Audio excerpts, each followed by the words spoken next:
Conor McGregor is at the mercy of the UFC and Dana White. Let's get into it. Hello, welcome to On My Head, son. I hope you're all well. So Conor McGregor, he hasn't been fighting. And we know he's had injuries, he had to pull out a fight. And the whole saga of him trying to fight Michael Chandler was never really going to happen. Now Michael Chandler's have to take on another fight. Of course. I've been saying this for the longest time. Go take another fight, because you can't be waiting around for Conor McGregor to get the perfect deal or to get into the perfect shape or whatever he has to do or to recover from injury, right? So that ship has sailed. So now Conor McGregor, well, he's kind of out in limbo land. Now, the reason why I made this video is that Conor McGregor appeared at the Daniel Dubois-Anthony Joshua fight last weekend. And yeah, very bullish, very boisterous, as he always is. But at the same time, it was put to him, so when are you going to be fighting next? He said, well, you know how he goes, well, very non-committal. And he seemed really subdued when he was sort of pressed on the point. He said, well, it's going to be looking like 2025. And he said, yeah, well, Michael Chandler's gone off to fight somebody else. He's not really taken on any of the responsibility himself. It's all about other people, right? Then the question was put to him and said, well, look, you got 2 fights left. You have to do that under the UFC kind of thing. Are you going to be able to do that? Well, look, it's got to happen. It's got to happen. He just did not sound convincing in what he said. It almost feels now that Conor McGregor, he's got the big name. He's the big star, let's say. In fact, he is still the biggest name, you could argue, in the UFC. In fact, in many eyes, in the whole of combat sports. But he's been so inactive. He hasn't been anywhere. He hasn't done anything for ages. And then he's under contract at the UFC, as we know, and he's got to do 2 fights for them. Well, if you've got to do 2 fights, then they're not going to let him go elsewhere. They're not going to let him do anything else. In fact, they're just stringing him on, and then they're just waiting for his appeal to go down. He's going to get older and older.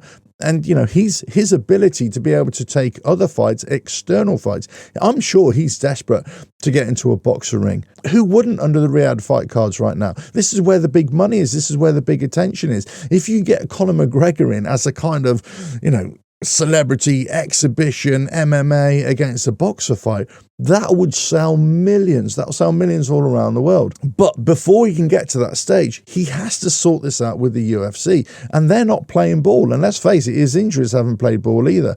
So they're not really kind of pushing to get him into any kind of fight. He's not really pushing to get back in there straight away. He was saying that he was, injured and all that kind of stuff. That's why he had to pull out. Very dubious why he didn't turn up to a press conference and all that kind of stuff.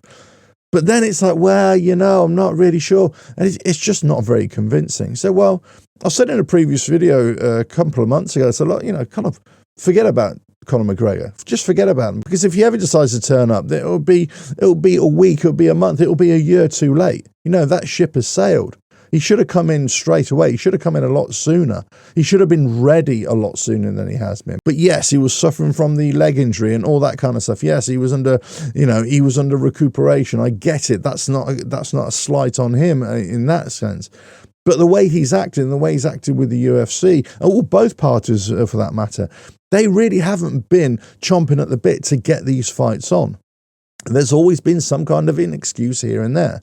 Well, if your fighter's ready to fight, then you should be ready to go. And that's the thing with Conor McGregor. I just don't believe that he's been ready to go in this arena. If you're desperate to get out from the UFC banner, to get away from these 2 fights and just get them done and dusted, then you really need to get them done and dusted. Now, basically, we're talking 2025 now. That's another year that you're going to have to wait to get out of those 2 contracts. There's nothing that the UFC have to do with you. They could just let you rot away. And you know what? Especially if you pissed off Dana White and the rest of the UFC organization, they're going to be like, so what? Now, for them, he is a big cash cow. And I think he still would be a bit of a cash cow, especially now that boxing has really taken over and UFC has kind of gone off the shine a little bit. They need a Conor McGregor pull. But if they wait too long as well to bring him back in, it's not going to be that much of a pull anymore. It's a fine balancing act here, and I think they both played this really, really badly. The UFC making him stick to this 2-fight contract that he's got left on the contract. Conor McGregor, the way he's been and not really committing and not really living the life, let's put it that way, then all of a sudden you've got a problem. He talks the big game. He acts the big guy. He acts like he is the king, the number one. But he's not.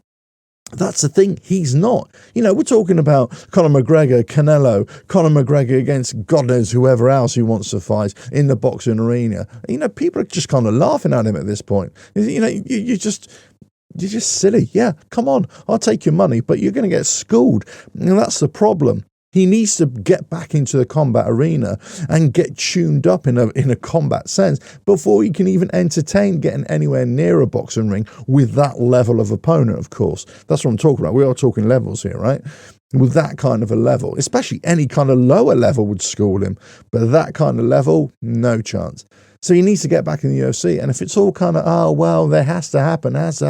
Look, both parties need to get around the table, get an ironclad timetable for next season, one early January or February for him to fight, and then another one in May, let's say. That's it. So by the middle of the year, he's free. He's done. He's dusted.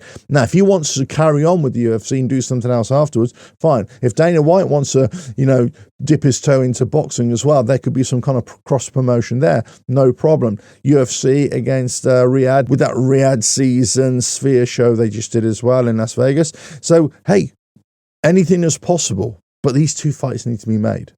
And if Conor McGregor keeps on coming up with these excuses, then do you know what? Hey, he's only got himself to blame. But really, he is at the mercy of the UFC and Dana White. And I tell you what, this is hurting Conor McGregor because he realizes he is not the big fish in the pond. The big fish, the big shark, the big whale is the UFC and Dana White, and he is just a little minnow. Let us know your thoughts in the comments below. If you like what I do here, don't forget to like and share the video, subscribe to the channel, hit the notifications bell for all future videos, and I will catch you again on another video coming very soon. Bye now.